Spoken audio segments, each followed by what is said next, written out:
திருக்களிற்றுப்படியார் என்கின்ற நூலினை தொடர்ந்து சிந்திக்க முற்படுகின்றோம். இத்தகையதொரு மிகச்சிறந்த ஞான நூலை நாமெல்லாம் இங்கு ஒன்று கூடி சிந்திப்பதற்கு அருளாசி வழங்கி கொண்டிருக்கக்கூடிய நம்முடைய நட்சத்திர குருமணிகள் 27வது குருமகா சன்னிதானங்களினுடைய திருவடிகளை மனம் மொழிமைகளால் வணங்கி இந்த நல்லவையை அடியேனுக்கு அறிமுகம் செய்து வைத்த குடவாயில் புலவர் ராமமூர்த்தி ஐயாவினுடைய திருவடிகளையும் வணங்கி அடியவனுடைய உரையை தொடங்குகின்றேன். திருக்களிற்றுப்படியாரில் 30 பாடல்களை நாம் சென்ற வகுப்பில் நிறைவு செய்திருந்தோம். 31வது பாடல் இன்றைக்கு நம்முடைய சிந்தனைக்கு தொடர்ந்து எடுத்துக்கொள்ளலாம்.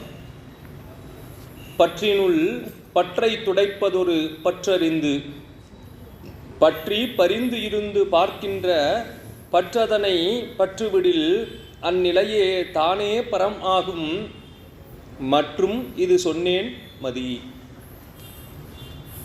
நமக்கு இந்த திருக்களிற்றுப்படியாரில் நிறைய திருக்குறள்களை எடுத்து கையாண்டிருப்பாங்க. திருக்குறளினுடைய கருத்துக்களை, திருக்குறளில் சொல்லப்படுகின்ற அந்த சொற்களை எல்லாம் பெரும்பாலும் கையாண்டிருப்பார்கள். அதில் பார்த்தீங்கன்னா, பற்றினுள் பற்றை துடைப்பதொரு பற்றறிந்து, இந்த பற்று என்று சொன்னோன்னா நமக்கு திருக்குறளில் பற்றுக பற்றற்றான் பற்றினை பற்றுக பற்று விடற்கு, அப்பற்றை பற்றுக பற்று விடற்கு. அதை போல் இந்த பற்றினுள் பற்றை துடைப்பதொரு பற்று அறிந்து, என்ன பற்று அப்படின்னா, பற்றினுள் பற்று நமக்கு இந்த வினைப்பயனை ஊட்டக்கூடிய உலகப் பொருட்கள் மேலே தான் நமக்கு பற்று இருக்கும். அதுதான் பற்றினுள் பற்றை துடைப்பதொரு பற்று அறிந்து, அதை நீக்கக்கூடியதற்கும் ஒரு பற்று வேணும். இப்போ உலக இயல்பில் இருப்பதற்கு ஒரு பற்று வேணும். அது என்னென்னா, இந்த எல்லாரும் உலக மக்கள் மற்றவர்கள் எல்லாரும் இருக்கிற இயல்பாக இருக்கக்கூடிய அந்த பற்று. அடுத்து நாம் அந்த பற்றிலேயே இருந்தால் மீண்டும் கீழ்நிலைக்கே போய்கொண்டே இருப்போம். அதனால் அதை விடுத்து மேல்நிலைக்கு செல்ல வேண்டும் அப்படின்னு சொன்னால் அதற்கு ஒரு பற்று வேணும். ஏங்க எதையுமே பற்றாமல் நாம் பாட்டுக்கு இயல்பாக இருக்க முடியுமா அப்படின்னு சொன்னால், அப்படி ஆன்மாவிற்கு சுதந்திரத்தன்மை கிடையாது. ஆன்மாவின் தன்மை சார்தலின் வண்ணமாதல். அது எதையாவது ஒன்றை பிடிச்சிக்கிட்டே தான் இருந்தாகணும். தனித்து இயங்கக்கூடிய தன்மை ஆன்மாவுக்கு கிடையாது. இப்போ ஆன்மா இடைப்பட்ட பொருள், இடையில் இருக்கக்கூடிய ஒரு பொருள். ஒன்று மேலே இருக்கக்கூடிய இறைவனை பிடிச்சிக்கணும், இல்லையா கீழே இருக்கக்கூடிய உலகப் பொருள்களை பிடிச்சிக்கணும். இது ரெண்டு தான் அதுக்கு தனித்து இயங்குவதற்கு அதற்கு வாய்ப்பு இல்லை. அப்போ என்ன செய்யும், மற்ற உயிர்கள் எல்லாம், பக்குவம் இல்லாத உயிர்களெல்லாம் என்ன செய்யும், இந்த உலகப் பொருட்களை பிடித்து கொள்ளும். ஆனால் பக்குவம் உள்ள உயிர்கள் என்ன செய்யும் அப்படின்னா, உலகப் பொருட்கள் மேலே பற்றை விட்டுடும். இப்போ நம்ம சொல்லும்போது பற்றை விடணும், உலகப் பொருளை விடுறதில்லை. அந்த பொருள் இருந்தாலும் இல்லைனாலும் என்னால் இருக்க முடியும் அப்படிங்கிறதுக்கு பேர் தான் அந்த பற்று இல்லாமல் இருத்தல் அப்படிங்கிறது. பல பேர் என்ன நினச்சிக்கிறாங்க, பற்று இல்லாமல் இருத்தல்னா அந்த பொருளே இல்லாமல் இருக்கிறது அப்படின்னு நினச்சிக்கிறாங்க. பற்றற்று இருங்கள் அப்படின்னு சொன்னால் அந்த பொருளே இல்லாமல், எந்த வசதியும் இல்லாமல் துறவுன்னா துறவியாக போயிடணும் அப்படிங்கிறது எல்லாராலையும் முடியாது. ஆனால் என்ன செய்யலாம் அப்படின்னு சொன்னால், இல்லறத்தில் இருந்து கொண்டு அந்த பொருட்கள் மேலே பற்று இல்லாமல் இருக்கணும். எப்படி பற்று இல்லாமல் இருத்தல் அப்படின்னு சொன்னால், இது எல்லாமே சிவம் கொடுத்தது. நாளைக்கு சிவம் ஒரு பொருள் இழந்தால் அது சிவம் எடுத்துக்கொண்டது, அதுவும் சிவத்திற்கே கொடுத்தது. நமக்கு ஒரு பொருள் வந்தால் சிவம் கொடுத்தது, நம்மகிட்ட ஒரு பொருள் போணுச்சுன்னா அதுவும் சிவத்துக்கு தான் போயிருக்கு. அப்படிங்கிற சிந்தனை நம்ம இடத்துல இருந்தால் அந்த பற்று, அந்த பொருள் மேலே பற்று வைக்கக்கூடாது. உலகியல்ல ஒரு நடந்த நிகழ்வை சொல்லுவாங்க. ஒரு பையன் என்ன பண்ணுறான், அவங்க அப்பா வாங்கின புது காரில் ஸ்க்ரூ டிரைவர் எடுத்து அந்த காரில் கிறுக்கிறான். அவங்க அப்பா வந்த உடனே புதுக்காரை இப்படி வந்து நாசம் பண்ணி வச்சிருக்கிறாருன்னா அந்த பையனை அடித்து அவன் கையில் இருந்த ஸ்பேனர் வச்சுட்டு இருந்தார். அந்த ஸ்பேனர்லேயே அவன் கையை ஊங்கி அடிச்சிடறாரு. அப்புறம் அடிச்சுட்டு அவன் வழியில் கதறும் போது அவன் தாண்ட நகந்தம் தாண்ட போய் விழும்போது பார்த்தா அவன் அந்த காரில் ஐ லவ் மை டாட்னு எழுதியிருக்கான். எங்கள் அப்பாவை எனக்கு ரொம்ப பிடிக்கும் அப்படின்னு. ஆனால் அதை எழுதுனதுக்கு தண்டனை யார் கொடுக்குறா? அவங்க அப்பாவே கொடுக்குறாரு. அப்போ டாக்டர்கிட்ட போய் காட்டுறாங்க, இந்த விரல் திரும்ப சரியாயிருமா அப்படின்னு கேட்கும்போது, இல்லை நீங்கள் ஸ்பேனரில் அடித்து எலும்பெல்லாம் உடச்சிட்டிங்க, இனிமேல் அந்த கை சரியாகிறதுக்கு வாய்ப்பே இல்லை அப்படின்னு சொல்கிறாங்க. அப்போ அந்த பொருள் மேலே வைக்கக்கூடிய பற்று எந்த நிலைக்கு கொண்டு வந்து விடுது பாருங்கள். கார் போனால் இன்னொரு கார் வாங்கிக்கலாம், கை போனால் இன்னொரு கை வாங்க முடியுமா? அதுவும் குழந்தையினுடைய கை. அப்போ அதை நினச்சி அந்த அப்பா காலம் முழுக்க வருத்தப்பட்டுருக்கார். அந்த மாதிரி பொருள் மேலே பற்று, இன்றைக்கி எல்லாம் நம்ம பொருள் மேலே பற்று வைக்கிறோம், ஆனால் மனிதர்கள் பற்று வைக்கிறது இல்லை, இறைவன் மேலே பற்று வைக்கிறது இல்லை. அதான் அந்த நிலையை மூன்றாக சொல்லுவாங்க. மனிதன் கீழ்நிலையில் இருக்கும்போது அவன் என்ன செய்வான்? பொருட்கள் மேலே பற்று வைப்பான். அவன் அடுத்து, அதாவது விலங்கு நிலையில் இருக்கும்போது. அடுத்து மனித நிலைக்கு வரணும்னா சக மனிதர்கள் மேலே பற்று வைப்பான். அதற்கு அடுத்து இறைநிலைக்கு போகணும்னா இறைவன் மேலே பற்று வைத்தால் அடுத்த நிலைக்கு அவன் அந்த மிருக நிலையிலிருந்து மனித நிலையிலிருந்து அடுத்து தெய்வ நிலை என்று சொல்லக்கூடிய அந்த நிலைக்கு போவான். வள்ளுவ பேராசான் சொல்கிற மாதிரி, வையத்துள் வாழ்வாங்கு வாழ்வன் வானுரையும் தெய்வத்துள் வைக்கப்படும். நம்ம எனக்கு எல்லாத்தையும் ஒரே மாதிரி அந்த சொல்லினுடைய பொருளை கையாளுறோம். தெய்வம், கடவுள், இறைவன், இப்படி இதையெல்லாம் நம்ம என்ன நினைக்கிறோம்? இதெல்லாம் ஒரே பொருள் உடையது அப்படின்னு நம்ம எளிமையாக தெரிஞ்சுக்கிறோம். ஆனால் அதற்குள்ளே நிறைய நுட்பங்கள் இருக்குது. அப்போ வையத்துள் வாழ்வாங்கு வாழ்பவன் வானுரையும் தெய்வத்துள் வைக்கப்படும் அப்படின்னு சொன்னால், தெய்வம் அப்படிங்கிற சொல் வந்து அடுத்த நிலையில், மனித நிலையிலிருந்து அடுத்த நிலைக்கு இருக்கக்கூடிய ஒரு ஆன்ம வர்க்கம் அப்படின்னு தான் நம்ம பொருள் கொடுக்கும். அடுத்து எல்லாம் வல்ல இறைவன் அப்படின்னு சொல்லும்போது சிவபெருமான் ஒருவனே இறைவன். அடுத்து மற்றவர்கள் எல்லாமே என்ன பண்ணுவாங்க? அந்த இறைவனுடைய திருவடிவம் அல்லாத பிற தெய்வங்களாக வரிசைப்படுத்தப்படுவர்கள் எல்லாம் திரும்ப மீண்டும் பிறந்து இறப்பார்கள். நம்ம பார்க்குறோம், ஒவ்வொருவருடைய வரலாறையும் பார்க்கும்போது நிறைய அந்த செய்திகளை நாம் காணும். அப்படி இருந்து இந்த பொருட்கள் மேலே பற்று வைக்காமல், இந்த உலகத்து மேலே பற்று வைக்காமல் என்ன செய்யணும்? இந்த பற்றை நீக்குவதற்கு இன்னொரு பற்றை பிடித்து கொள்ளணும். இப்போ நம்ம ஒரு கெட்ட பழக்கத்தை விடணும் அப்படின்னு சொன்னால் அதுக்கு என்ன செய்யணும்னா, எதுவுமே செய்யாமல் இருந்தால் அது நம்மளை நினைவுபடுத்திகிட்டே இருக்கும். அப்போ என்ன செய்யணும்? கெட்ட பழக்கத்தை விடணும் அப்படின்னு சொன்னால் உடனே ஒரு நல்ல பழக்கத்தை கையில் எடுத்துக்கிட்டோம்னா இந்த கெட்ட பழக்கம் விட்டு போகும். அதே போல் அந்த பற்றினுள் பற்றை துடைப்பதொரு பற்றறிந்து பற்றி பரிந்திருந்து பார்க்கின்ற பற்றதனை பற்றுவிடில் அந்நிலையே தானே பரமாகும் மற்றும் இது சொன்னேன் மதி.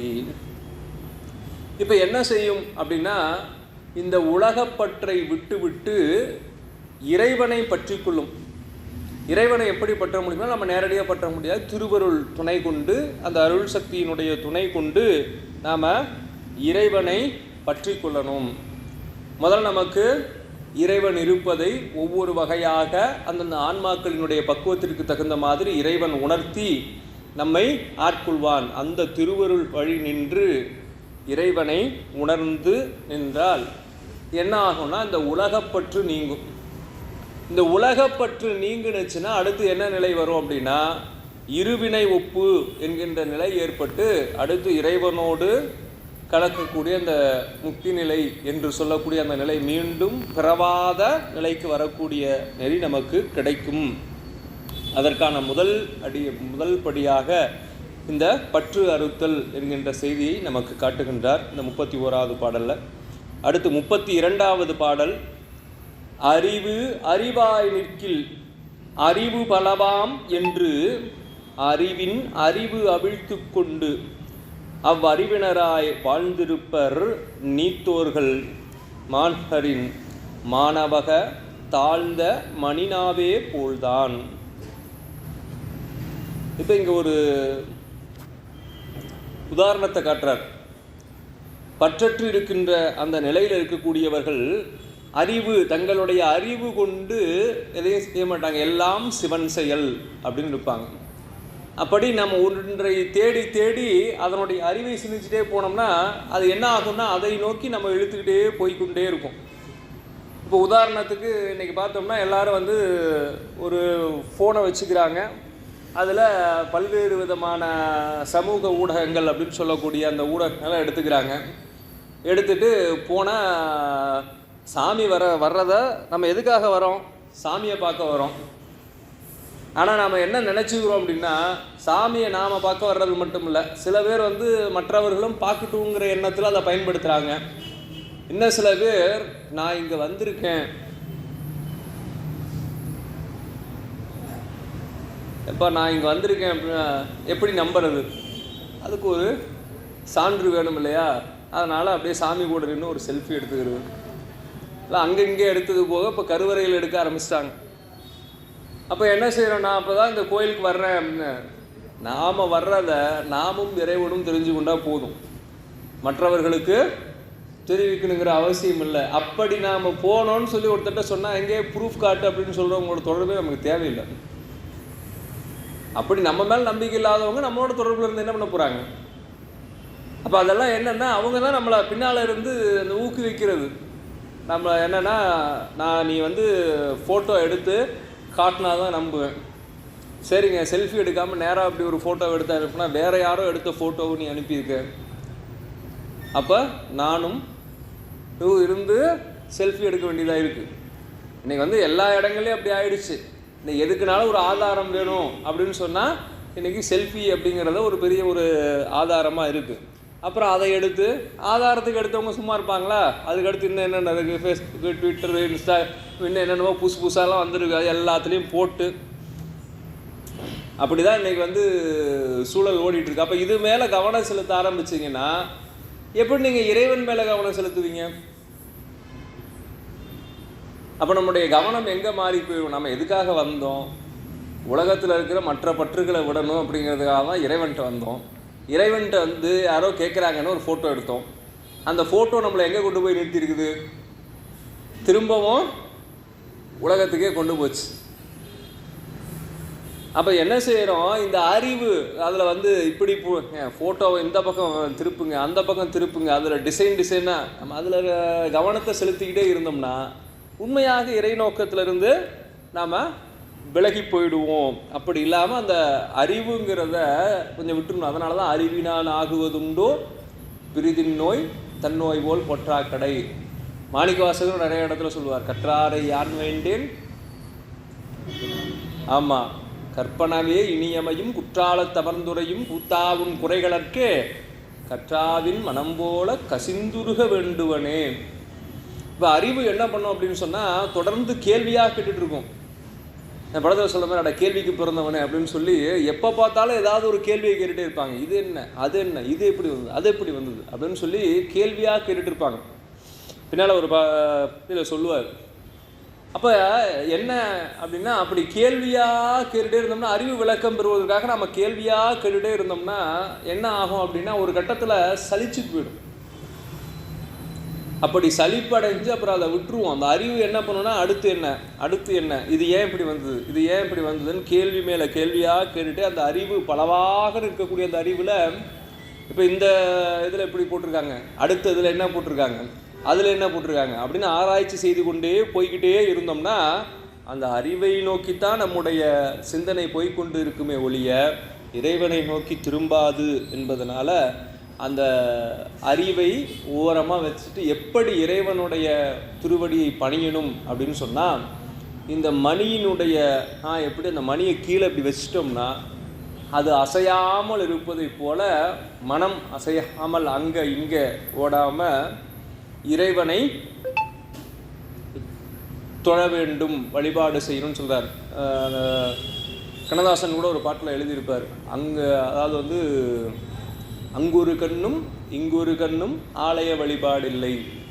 அப்போ நம்ம இந்த பக்கம் என்ன நடக்குது, இந்த பக்கம் என்ன நடக்குது அப்படின்னு பார்த்துட்டு சாமியை பார்த்தோம்னா அது உண்மையான வழிபாடு இல்லை என்று சொல்லார்கள். அப்படி இல்லாமல் அறிவை விட்டுட்டு என்ன செய்யணும் அப்படின்னு சொன்னால், நீப்போர்கள் இந்த சுய அறிவு கொண்டு, இப்போ நம்ம ஏற்கனவே பல முறை சிந்திச்சிருக்கிறோம், இறைவனை என்ன அறிவால் அறிய முடியாது. நம்முடைய ஏகதேச அறிவுன்னு சொல்லக்கூடிய பாச அறிவினாலோ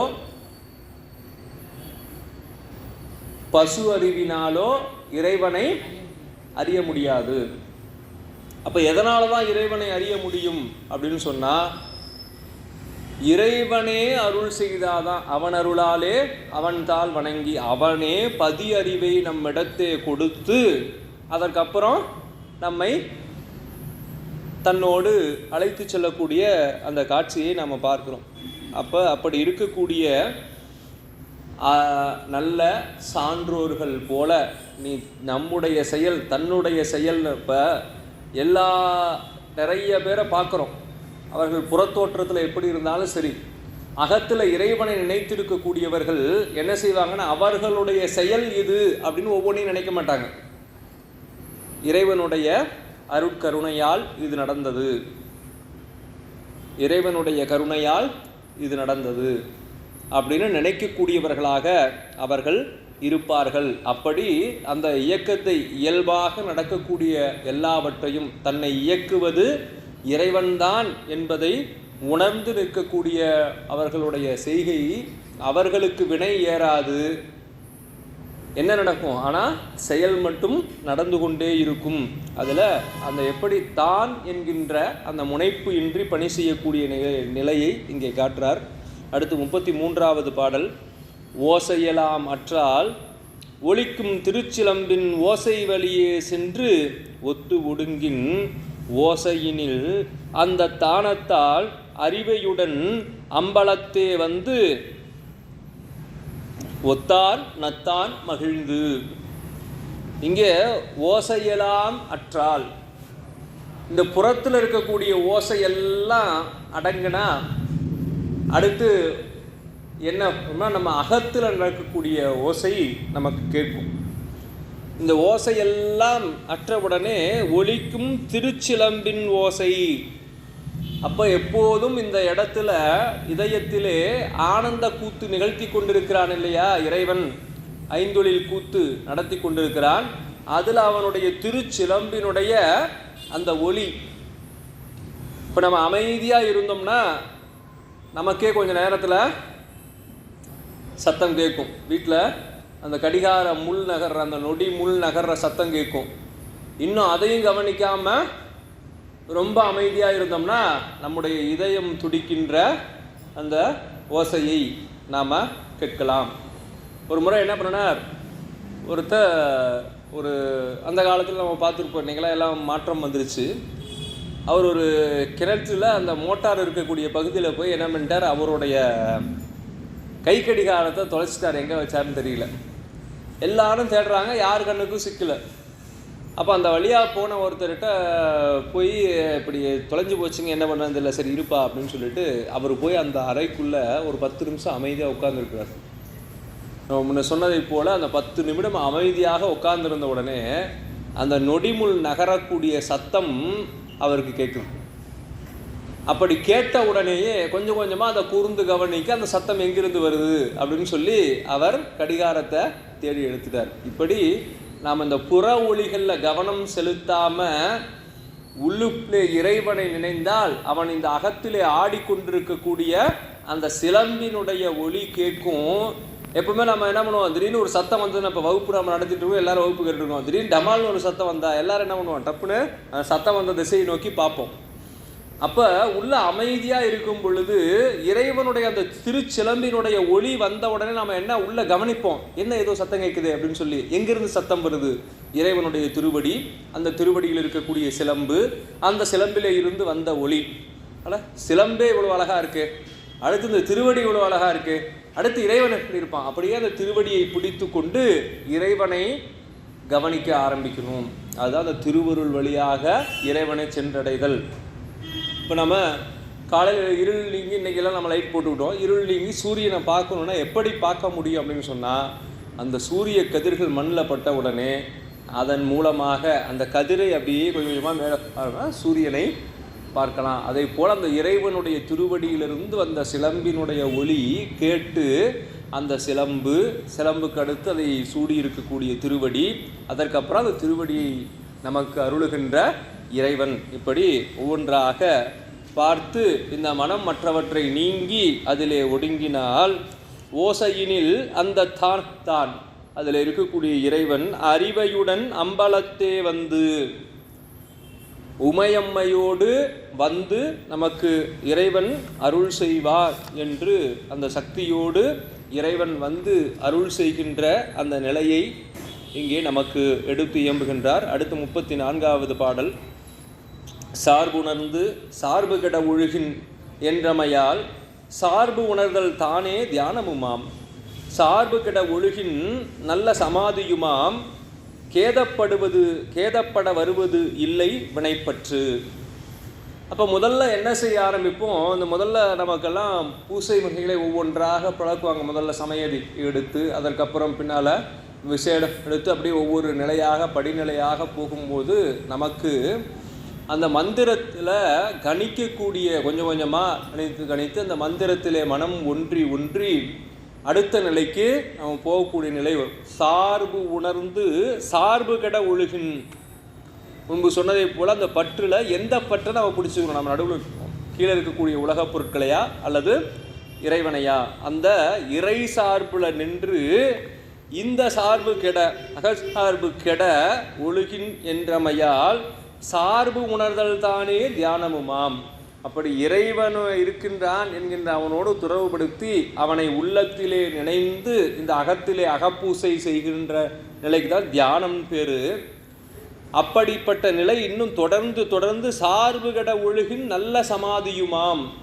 அப்படி சார்பு கெட ஒழுகும்போது நம்ம என்ன நினைப்போம்னா, இந்த உலகத்தை எல்லாம் நினைக்கக்கூடாது, நம்ம சாமியை மட்டும்தான் நினைக்கணும் அப்படின்னு சொல்லி சாமியை கொஞ்சம் கொஞ்சமாக நினைக்க ஆரம்பிப்போம். அப்போ நினைக்க ஆரம்பிக்கும் போது என்ன பண்ணுவோம், இந்த உலகத்தில் பல செய்திகளும் நம்ம தியானத்தில் இருக்கும்போது வந்து கொண்டே இருக்கும். மனம் உடனே இறைவனிடத்தில் ஒடுங்காது. அப்போ என்ன செய்யும், திரும்ப உலக விஷயங்கள் வந்துக்கிட்டே இருக்கும். ஐயோ நம்ம இன்னைக்கு அதை பண்ணணுமே இதை பண்ணணுமே அப்படிங்கிற செய்திகளாக தொடர்ந்து நிகழ்வுகளாக உள்ள மனசுக்குள்ளே ஓட ஆரம்பிக்கும். அதையெல்லாம் தாண்டி என்ன பண்ணுவோம், இதெல்லாம் நம்ம யோசிக்கக்கூடாது, இறைவனை மட்டுமே யோசிக்கணும் அப்படின்னு கொஞ்சம் கொஞ்சமாக அதை பழக்கப்படுத்துகின்ற போது என்ன நினைக்கும்னா, நாம் இறைவனை நினைத்து கொண்டிருக்கிறோம் அப்படிங்கிற அந்த நிலையோடு இருக்கிற இடத்துல இருந்து நாம் இறைவனை நினைத்து கொண்டிருக்கின்றோம் என்கின்ற அந்த நான் நினைக்கிறேன் அப்படிங்கிற நிலையையும் கடந்து நிற்பதற்கு பேர் தான் சமாதி அப்படிங்கிறது. சமாதி கூடுதல் அப்படின்னா இந்த மனமும் அனைத்தும் கடந்து இறை சிந்தனையே இருந்து இந்த உலகப்பற்றுகள்லாம் நீங்கி அப்படியே அந்த மோன நிலையில் இருக்கக்கூடியது. அப்படி இருந்தால் என்ன வராது அப்படின்னா வினைப்பற்று வராது. நமக்கெல்லாம் சில செய்திகளை சொல்லுவாங்க, தூங்குறவங்களை எழுப்பாதீங்க அப்படின்னு சொல்லி. ஏன் அப்படின்னா தூங்கும்போது நம்ம செயலற்று இருப்போம். அப்போ செயல்படாத நிலையில் என்ன பண்ணாதுன்னா நமக்கு வினை வந்து சேராது. ஆனால் அப்பயும் நம்மால் கடவுளை அவனையாவது போட்டு அடித்து ஏதாவது ஒன்று பண்ணி அப்பயும் வினையை சேர்த்துட்ருக்கோம். ஆனால் பெரும்பாலும் உடலால் செய்யக்கூடிய தீங்கு எப்போவுமே நம்ம எப்போ செய்ய மாட்டோம் அப்படின்னு சொன்னால் தூங்கும்போது பெரும்பாலும் செய்ய மாட்டோம்.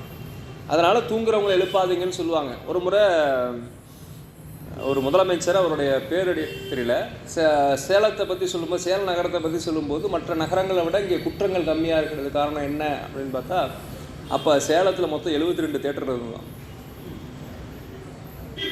72 தேட்டரு, சினிமா தேட்டரு. அப்போ எல்லாரும் உள்ளே போய் 3 மணி நேரம் உட்காந்துட்டா குற்றங்கள்லாம் குறைஞ்சி போயிடுது. அதனால் அதுக்காகவாது இது இருக்கட்டும் அப்படின்னு. அப்போ என்ன பண்ணுறான், நாமளே பார்ப்போம், படம் போட்டோன்னா சில பேர் வருவான், அப்படியே தள்ளிட்டு வந்து காலை மிதிச்சுட்டு போவாங்க. அந்த நகைச்சுவை சொல்லுவாங்க, காலை மிதிச்சுட்டு போனோன்னே ஐயோ காலை மிதிச்சிட்டா அப்படின்னு, சாரி சார் அப்படின்ட்டு போய் அடுத்து உட்காருவோம். அடுத்து திரும்ப இடைவேளை விட்டு வெளியில் வந்ததுக்கப்புறம் எங்கே உட்காந்தோன்னு தெரியாது. என்னடா அது, திரும்ப மறுபடியும் போய் மிதிச்சோன்னு ஐயோ அப்படின்னு, இந்த இடம் தான் ஒரு காலம் தான் ஏற்கனவே மிதிச்சோம் அப்படின்னு அடையாளம் இருக்குது. அந்த மாதிரி அந்த உட்காந்துருக்க அந்த 3 மணி நேரம் நம்ம அந்த படத்தோடு ஒன்றி போய் அதில் நடக்கிற காட்சிகளான இன்றைக்கி அப்படியா இருக்குது. இன்றைக்கி அதில் தான் ஏகப்பட்ட வன்முறைகள், ஏகப்பட்ட பாவங்களை காட்டுறாங்க. அப்போ அதையெல்லாம் சிந்திச்சு நாம் அந்த வேலைக்கு போயிடும். முன்னையெல்லாம் தெய்வீகமான காட்சிகள்லாம் இருக்கும். எனக்கு தெரியும் கடைசியாக அந்த மீனாட்சி திருவிளையாடல் அப்படின்னு சொல்லி ஒரு படம் வந்தது. அதுக்கப்புறம் யாரும் திருமுறை சிந்தனையோ அல்லது வந்து புராண சிந்தனையோ எடுத்து வச்சு படம் எடுத்த மாதிரி நினைவில் இல்லை. அப்போல்லாம் என்ன பண்ணுவாங்கன்னா, இது மாதிரியான நிகழ்வுகளை போய் பார்க்கும்போது என்ன ஆகும் அப்படின்னா, நம்மளுடைய மனம் அதில் ஒன்றி இருக்கும்போது நம்ம வழிபாட்டில் இந்த முக்கரணம் ஒன்றுதோ இல்லையோ அது மாதிரி மற்ற விஷயங்களில் முக்கரணமும் ஒன்றி போய் நிற்கும். அப்போ நம்ம பாவம் செய்ய மாட்டோம் அப்படிங்கிற நிலை. அப்போ தன்னை மறந்த நிலையில் அந்த இறைவனை தொழுது நிற்றல் அப்படிங்கிறதுக்கு தான் சமாதி அப்படிங்கிற நிலை. அந்த நிலையில் இருந்தால் நமக்கு என்ன வராது? வினை பற்று வராது. இந்த வினை நமக்கு வராது. நமக்கு 3 வினை இருக்கு இல்லையா? சஞ்சிதம், பிராரத்தம், ஆகாமியம் என்று சொல்லக்கூடிய அந்த 3 வினைகளில் நமக்கு அந்த ஆகாமியம் என்று சொல்லக்கூடிய அந்த வருவினை நமக்கு நிகழாது. இப்போ ஒரு பையன் படிக்கலை அப்படின்னு சொன்னால் அவனை படிக்க வைக்கிறதுக்கு ஆசிரியர் என்னென்ன பண்ண முடியுமோ அதை முயற்சி பண்ணுவார். சொல்லி பார்ப்பார், உனக்கு புரியலையா நான் இன்னொரு முறை சொல்லி கொடுக்குறேன். அடுத்து அப்போயெல்லாம் என்ன பண்ணுவாங்க, அடித்து ஒழுங்காக உட்காந்து படி. சில பேர் என்ன பண்ணுவாங்கன்னா உட்காரவே மாட்டேன், அவனுக்கு உட்காந்துருக்கிறதே பிடிக்காது. இந்த சின்ன பசங்களாம் பார்த்தீங்கன்னா என்ன பண்ணுவாங்கன்னா ஓடிக்கிட்டே இருப்பாங்க, சாப்பிடவே மாட்டாங்க. அவனுக்கு என்னென்னா உட்காந்துருக்கக்கூடாது, சாப்பிடணுன்னா உட்காந்தாதான் கொஞ்சம் நேரம் நல்லா சாப்பிட முடியும். அப்போ உட்காந்துருக்க பிடிக்காத என்ன பண்ணணும், அரை உரையாக சாப்பிட்டு உடனே எந்திரிச்சு எங்கேயாவது ஓடிடணும் அப்படிங்கிற மனநிலை. அப்போ அது என்ன பண்ணணும், அது படிப்புலேயும் வெளிப்படும். அப்படி வெளிப்படக்கூடிய நேரத்தில் என்ன பண்ணுவாங்க, அடித்து உட்காருங்க, முதல்ல புத்தகத்தை எடுத்து கையில் வை. ரொம்ப நேரம் அப்படியே வச்சுருந்து எவ்வளோ நேரம் உட்காந்துருக்க முடியும்? இப்போ இந்த புத்தகத்தை கையில் வச்சுட்டு உட்காருங்க அப்படின்னா எவ்வளோ நேரம் எதையுமே பார்க்காம இந்த புத்தகத்தை நீ அடிச்சிட்டே இல்லை, நீ படிக்க தானே சொல்கிறேன், நான் சத்தியமாக படிக்க மாட்டேன் அப்படின்னு சொல்லி எவ்வளோ நேரம் புத்தகத்தை வச்சு உட்காந்தா ஒரு கட்டத்தில் என்ன ஆகும் அப்படின்னா அதுக்கு மேலே முடியாது. அது படிக்காமல் விட மாட்டாங்கன்னு தெரிஞ்சு என்ன பண்ணுவோம், படிச்சுட்டு முதல்ல வெளியில் அடுத்து கிளம்புவோம். அப்போது படிக்கத்துவோம். அப்படி ஆசிரியர் என்ன செய்வார், மாணவனை படிக்க வைப்பதற்காக அடுத்தடுத்து அதை முயற்சி செய்வார். இது 100 மார்க் வாங்குகிற பையன் அவர் தடி எடுக்க மாட்டார், அடிக்க மாட்டார், நீ படின்னு சொல்ல மாட்டார், எதுவுமே சொல்ல மாட்டார். அப்போ இறைவன் என்ன செய்கிறான், நமக்கு இந்த இருவினை ஒப்பு அப்படிங்கிற அந்த 100 மார்க் வேணும். அதாவது துன்பத்தால் துன்பப்படாமலும் இன்பத்தால் இன்பப்படாமலும் இருக்கிற நிலைக்கு நம்ம வந்துட்டு அந்த சமாதியில் எப்போதும் இறை சிந்தனையிலேயே எல்லாம் நடத்துவது இறைவனே அப்படிங்கிற சிந்தனையில் நாம் இருந்துட்டோம்னா இதுக்கு மேலே நமக்கு வினையை ஊட்டி நம்மை பக்குவப்படுத்த வேண்டும் அப்படிங்கிற நிலை இல்லை இல்லையா? அதனால் என்ன செய்யுமா, அந்த வினையெல்லாம் நீங்கி போய் நிற்கும். அதனால் அந்த நிலைக்கு நாம் வர வேண்டும் என்கின்ற செய்தியை இங்கே காட்டுறார். அடுத்து 35வது பாடல். அன்றி வரும் ஐம்புலனும் நீயும் அசையாதே நின்றபடியே நிற்க முன் நிற்கும் சென்று கருதுவதன் முன்னும் கருத்தழியா பாயும் ஒரு மகள்தன் கேள்வன் உனக்கு. அப்போ இறைவன் என்ன செய்கிறான், இந்த ஐம்புலன் வழியாக, இந்த ஐம்புலன்கள் வழியாகத்தான் நமக்கு என்ன நடக்குது, இந்த உயிருக்கு அந்த கீழ்நிலையை பற்றி கொள்ளக்கூடிய நிலை ஏற்படும்.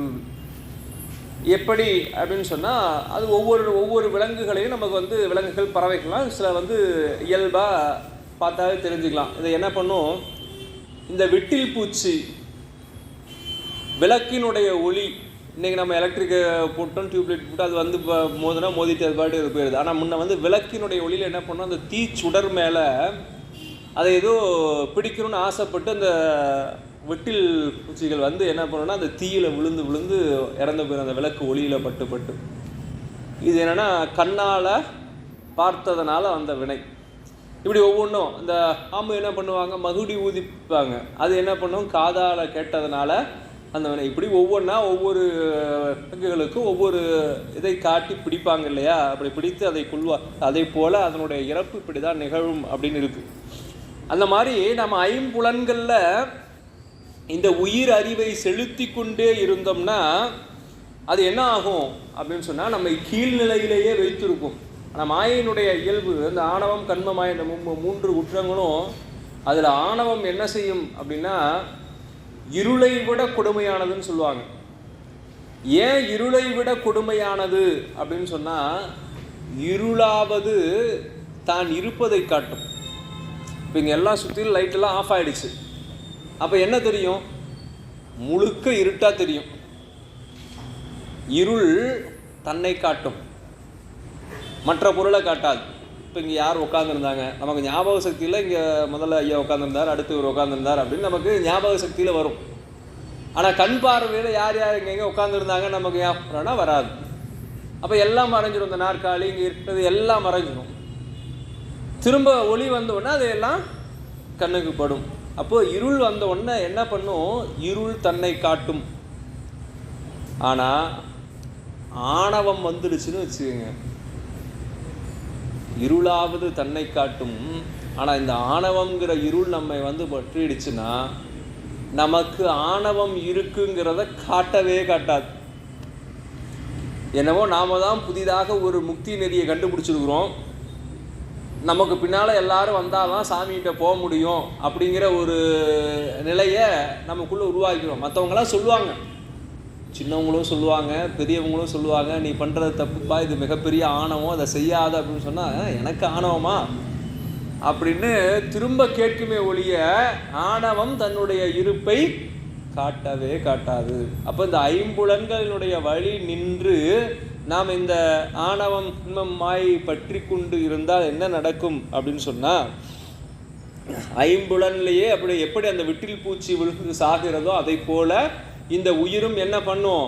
மேல்நிலை என்று சொல்லக்கூடிய பிறவா நிலையை அடையாமல் திரும்ப திரும்ப வந்துடும். சில பேர் சொல்லுவாங்க இல்லையா, அந்த இறக்குற தருவாயில் இருக்கிறவங்க கூட இருக்கிறவங்களுக்கு தெரியும், இப்போ கண்ணுலேயே உசுறு போயிடுச்சுப்பா, அந்த ஐம்புலன்களில் போகும், அப்படி பார்த்துட்டே இருப்பாங்க, அப்படியே நின்றும்.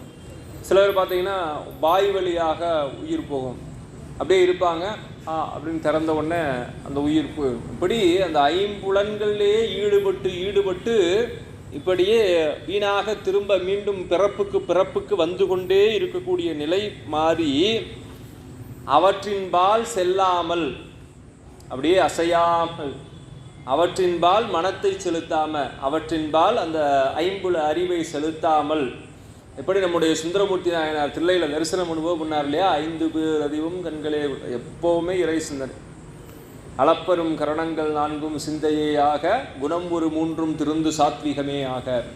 அப்போ இறை சிந்தனையிலேயே நாம் இருக்கும் பொழுது மற்ற சிந்தனைகளில் இந்த புலன்கள் செல்லாமல் அசையாமல் அந்த இடத்தை விட்டு நகராமல், எப்படி குதிரைக்கு கடிவாளம் போட்டு இருப்பதை போல அந்த இறை சிந்தனையே நாம் இருந்து கொண்டு இருந்தோம் என்று சொன்னால் என்ன கிடைக்கும் அப்படின்னு சொன்னால், பாயும் ஒரு மகள் தன் கேள்வன் உனக்கு. அப்போ அம்மையப்பராகிய இறைவனுடைய திருவருள் உனக்கு கிடைக்கும் என்று இந்த பாடலில் நமக்கு அருளி செய்திருக்கின்றார். அடுத்து 36வது பாடல். உண்டு எண்ணில் உண்டாகும் இல்லாமை, இல்லை எனில் உண்டாகும் ஆனமையின் ஓர் இரண்டாம் உண்டு இல்லை என்னும் இசை தவிர்ந்த இன்பத்தை எய்தும் வகை உன்னில் அவன் உன்னுடனே ஆம்.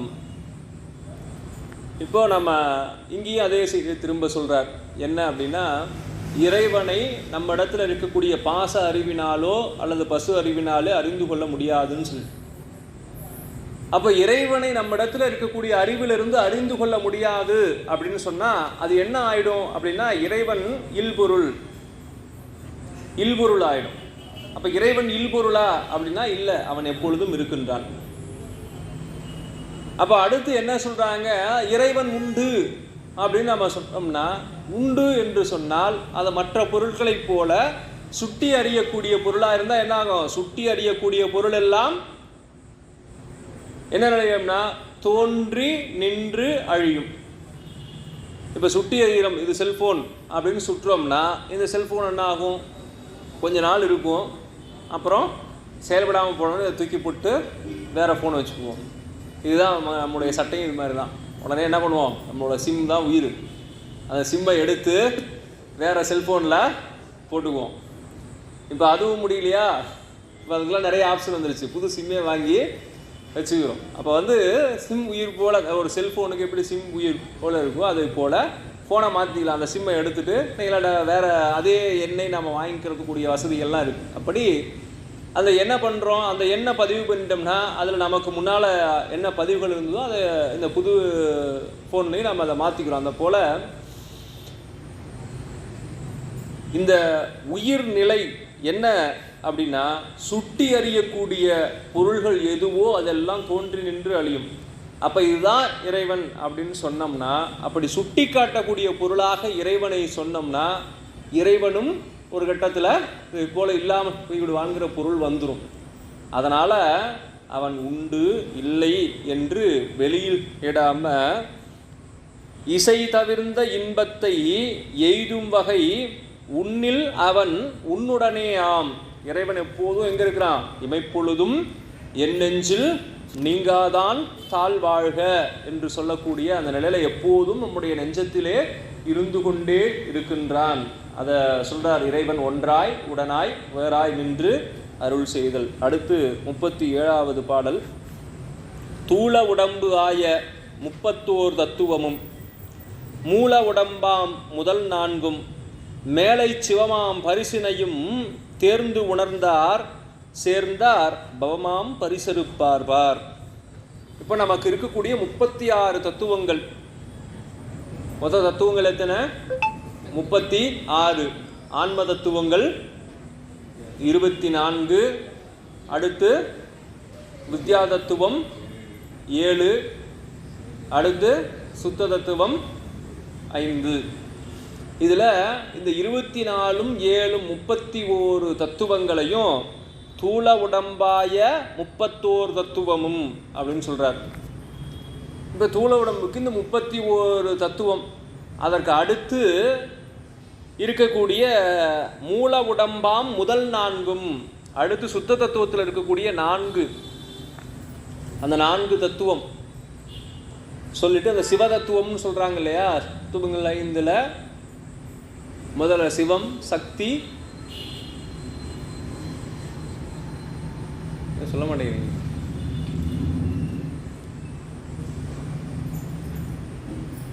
தேடி பிடிங்க. 36 தத்துவமும் என்னென்ன அப்படின்னு ஒரு முறை திரும்ப எடுத்து பாருங்க. அப்படி பார்த்தா இந்த 31 தத்துவம் தூள உடம்பு, அடுத்த 4 என்னன்னா மூல உடம்புன்னு சொல்றார்.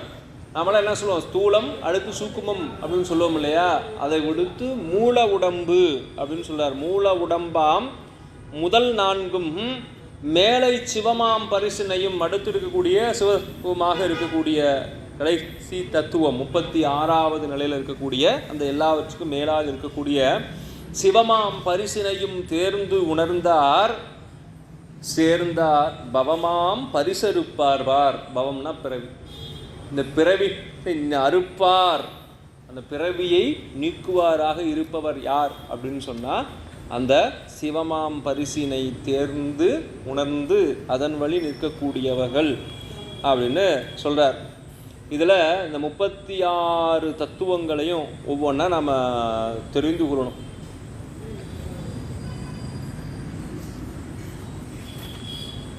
அதில் அந்த 31 தத்துவங்கள், ஆன்ம தத்துவங்கள் 24, வித்யா தத்துவம் 7, அடுத்து மேலே இருக்கக்கூடிய சுத்த தத்துவம் அல்லது சிவதத்துவம் சொல்லக்கூடியதில் அந்த மேல்நிலையில் இருக்கக்கூடிய நாத தவிர மீதி இருக்கக்கூடிய மீதி 4 தான் அந்த மூல உடம்பு அப்படின்னு சொல்கிறார். அடுத்து 38வது பாடலில் எத்தனையோ தத்துவங்கள் எவ்வவர் கோட்பாடுடைய அத்தனையும் சென்று அங்கு அளவாதே சித்தமெனும் தூதுவனை போக்கி போய் தூக்கற்ற சோதிதனில் பாதிதனை கும்பிடலாம் பார். இப்போ இங்கே தான் நம்ம முன்ன சொன்னோம் இல்லையா? ரொம்ப அறிவில் கொண்டு ஆராய்ச்சி பண்ணிகிட்டே இருந்தால் அது நம்மை குழப்பிக்கொண்டே இருக்கும். ஒரு பழமொழி சொல்லுவாங்க, பல மரம் கண்ட தச்சன் ஒரு மரமும் வெட்டான். என்ன பண்ணுவான்? இதை பார்த்தோன்னே இது நல்லா இருக்குது, அடுத்து இந்த பக்கத்தில் பார்த்தா அது நல்லா இருக்குது, அது நல்லா இருக்குது, அது நல்லா இருக்குது இப்படின்னு சொல்லி பல மரங்கள் அப்படியே பார்த்துட்டே வந்தால் என்ன பண்ண முடியாது? எது நல்ல மரம்னு தேர்ந்தெடுக்க முடியாது. எத்தனையோ தத்துவங்கள் எவ்வவர் கோட்பாடுடைய அத்தனையும் சென்று அங்கு அளவாதே. அப்போ என்னென்னா எத்தனை சமயங்கள் இருக்கோ, பல சமயங்கள் இருக்குது, எல்லாத்துலேயும் போய் இது சிறந்ததா அது சிறந்ததான்னு ஆராய்ச்சி பண்ணி நேரத்தை வீண் பண்ணக்கூடாது. நமக்கு ஏன் அருளாளர்கள் இதை சொல்கிறாங்க அப்படின்னு சொன்னால், உடனே அவங்க படித்தது தான் நல்லது, அவங்க சொல்கிறது தான் நல்லதுன்னு சொல்கிறாங்கன்னா இல்லை. இப்போ அதை உணர்ந்து கொள்ளக்கூடிய கால விரயத்தை நீங்கள் செய்யாதீர்கள்னு சொல்கிறாங்க. இப்போ நமக்கே மாணிக்கவாசகருடைய வரலாற்றை பார்க்கும்போதும் பார்க்குறோம், திருநாவுக்கரசு பெருமானுடைய வரலாற்றை பார்க்கின்ற போதும் நம்ம பார்க்குறோம். அவங்க என்ன பண்ணாங்க, எத்தனை சமயங்கள் இருக்கின்றதோ அத்தனை சமயங்கள்லேயும் போய் அது எது சிறந்ததுன்னு ஆராய்ச்சி பண்ணுறாங்க. அதில் இறைவனுடைய அருளால் மாணிக்கவாசக பெருமானுக்கு முதல்லையே சைவ சமயம் தான் சிறந்த சமயம்னு தெரிஞ்சது, அதில் சார்ந்துட்டார். திருநாவுக்கரசு பெருமானுக்கு அவருடைய தக்கவாறு என்ன தெரிந்தது, முதல்ல சமணம்தான் சிறந்தது அப்படின்னு தெரிந்து அந்த சமயத்தை சார்ந்து பின்னால் இறைவனுடைய அருளால் சைவ சமயம் சாரக்கூடிய தன்மையை பெற்றார். அப்போ எதெல்லாம் இப்படி போய் ஆராய்ச்சி பண்ணணும்னா ஏதோ ஒன்றில் நம்மளுடைய கவனம் ஈர்க்கப்பட்டு நம்ம அல்லாத நெருக்கி கூட செல்வதற்குரிய வாய்ப்பாக மாறி போயிடும். அப்போ என்ன செய்யணும் அப்படின்னா, நமக்கு நம்முடைய அருளாளர்கள் காட்டுகின்ற அந்த நெறியில் நம்ம தொடரணும். அப்போ என்ன சொல்கிறாங்க அப்படின்னா, ஞானசம்பந்த பெருமான் சொல்கிறார் அவருடைய திருப்பாசுரத்தில், மிக்கு சோதிக்க வேண்டா ஏதுக்களாலும் எடுத்த மொழிகளாலும் மிக்கு சோதிக்க வேண்டா சுடர்விட்டுள்ளன் எங்கள் சோதி. இப்போ நீ போய் பெரிய ஆராய்ச்சியெல்லாம் பண்ணி நீ சிவபெருமான் இருக்கான் அப்படிங்கிறதெல்லாம் நீ தேடி கண்டுபிடிச்சு ஆராய்ச்சி பண்ணிலாம் நேரத்தை பண்ண வேண்டாம். ஏதுக்களாலும் எடுத்த மொழியாலும் மிக்கு சோதிக்க வேண்டாம் சுடர்விட்டுள்ளன் எங்கள் சோதி. சாமி எதுக்கிறார், இறைவன் சிவபெருமான் ஒருவனே அப்படிங்கிற நம்பிக்கை ஒன்றை நீ வைத்து கொண்டால் போதும். வீண ஆராய்ச்சியில் ஈடுபட்டு நீ உன்னை இழக்காதே அப்படின்னு சொல்வதை போல அந்த தூதுவனை போக்கி போய் தூக்கற்ற சோதினில் பாதிதனை கும்பிடலாம் பார். அப்போ இறைவனுடைய பாதியாக இருக்கக்கூடிய உமையம்மை திருவருள், அந்த திருவருள் உனக்கு வந்து வாய்க்கும். அதை பெற்று அதில் இருந்து என்ன செய்யலாம், பாதி மீதியாக இருக்கக்கூடிய இறைவனை அடையலாம் என்று இந்த 38வது பாடலில் நமக்கு அருளி இருக்கின்றார். அடுத்து 39வது பாடல், சாம்பொழுதும் ஏதும் சலமில்லை செத்தார்போல் ஆம்பொழுதிலே அடைய ஆசை அரில் சோம்புதற்கு சொல்லும் துணையாகும் சொல்லாத தூய்நெறிக்கன் செல்லும் துணையாகும் என்று. அப்போ இந்த உலக பற்று திரும்ப சொல்றார், இந்த உடல் சார்ந்த பற்றுக்கள் எல்லாம் இருக்கும்போது என்ன செய்யணும் அப்படின்னா, இதெல்லாம் நமக்கு நிலைத்த தன்மை உடையது அல்ல என்று தெரிந்து இப்பவே அதையெல்லாம் நீத்துவிட்டு இறைவனை பற்றி கொண்டால் அந்த சொல்லாத தூய்மைக்கன் செல்லும் துணையாக ஆகும். ஏன்னா நிலையாமை, இந்த உடல் நிலையில்லாதது இல்லையா, உடல் எப்பவும் எப்படியாவது ஒரு கட்டத்தில் அழிந்தே தீரும். அதுக்காக இந்த உடம்பு இல்லாமல் நம்ம இறைவனை அடைந்து விட முடியுமா அப்படின்னு சொன்னால் முடியாது.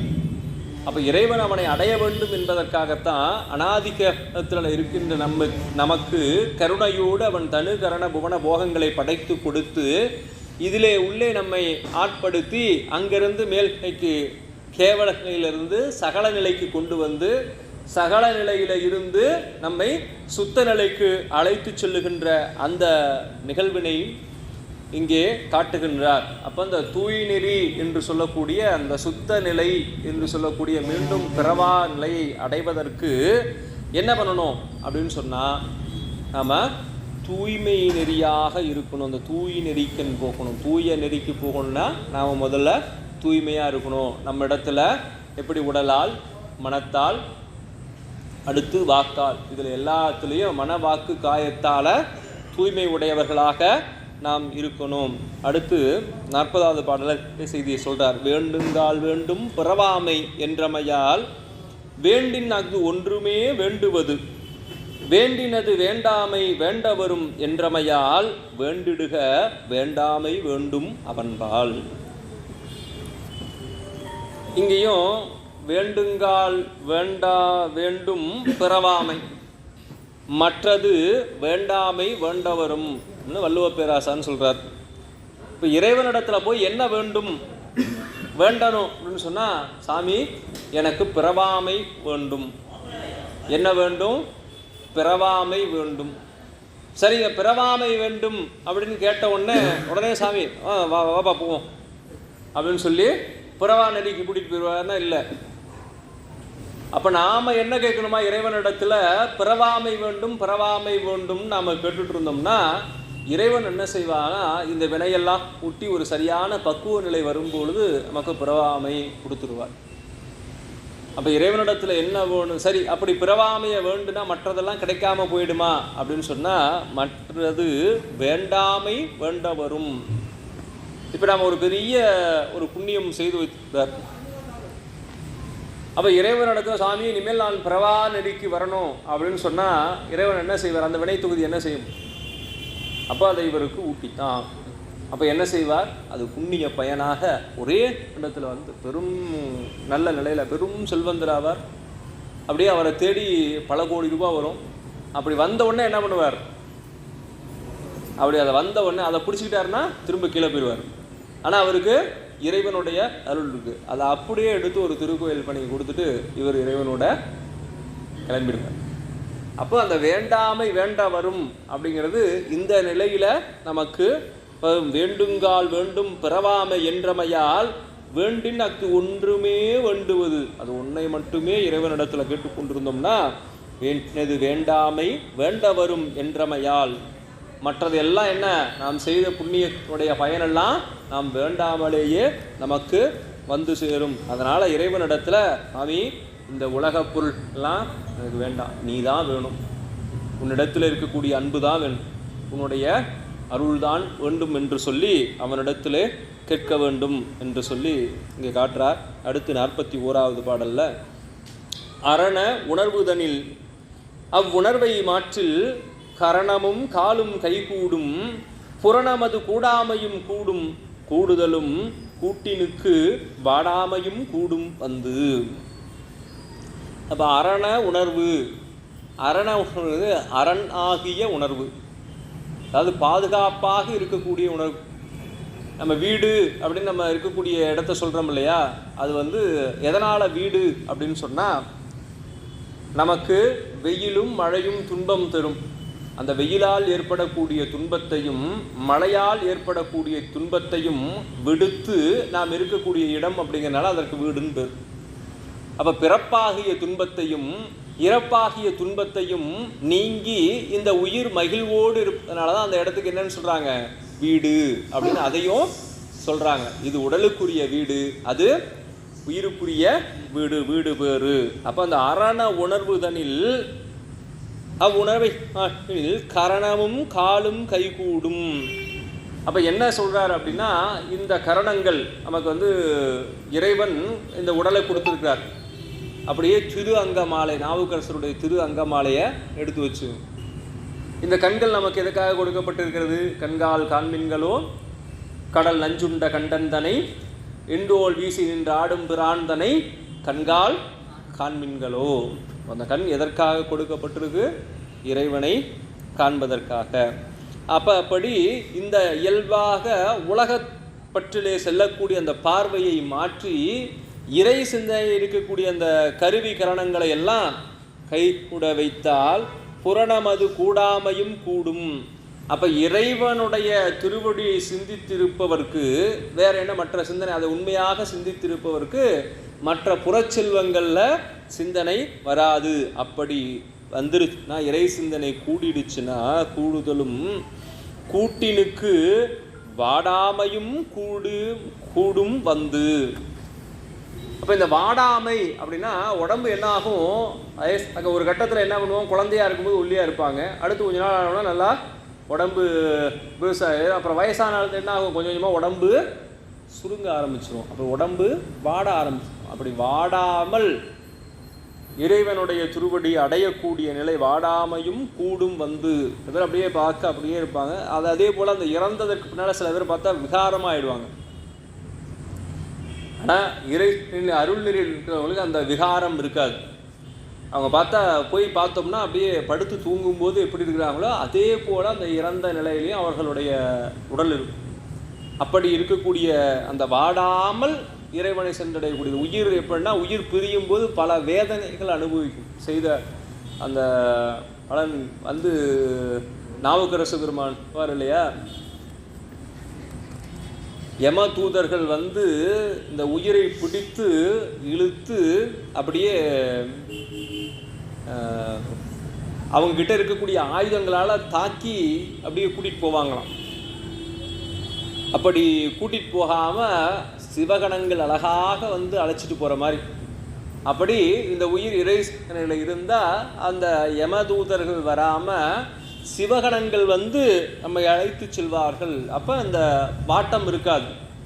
இப்போ நமக்கு ஒரு இடத்துல இருக்கிறோம், அங்கே நல்ல சௌகரியமாக இருக்கிறோம், அடுத்து அங்கேருந்து இன்னொரு இடத்துக்கு மாற்றுறாங்க.